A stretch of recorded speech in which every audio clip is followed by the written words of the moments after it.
Hello. Why can a landlord not call the cops on a tenant who has refused to pay rent? Welcome to Legal Advisors World. I am Toluwanimesi Francis, and here we answer all your legal questions in the most simplified manner. The answer to the question I asked you earlier lies in what we call classifications of law. Classifications of law. Law can be classified in many ways. Number one, law can be classified as either public or private.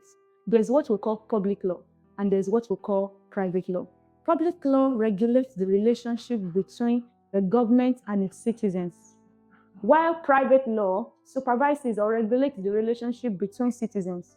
So usually, things like criminal law, that's a public law.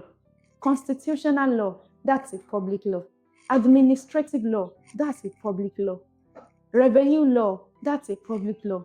Law of taxation, that's a public law. Any law that regulates the relationship between the government or between the state and its citizens is called public law, and it is handled in a separate manner.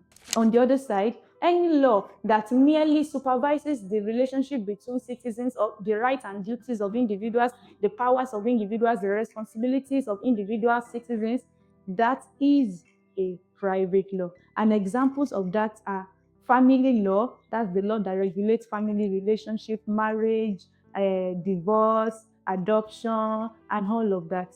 Then there is also property law. That's the aspect where the tenancy issue I mentioned earlier comes to play. So property law, the relationship between landlord and its tenant, a vendor and a purchaser, an assigner, an assignee, anything that has to do with properties is under the realm of property law and therefore under the realm of private law and cannot be handled the way you will handle situations or matters under the realm of public law. I hope you understand. So that's the first classification of law, public law or private law.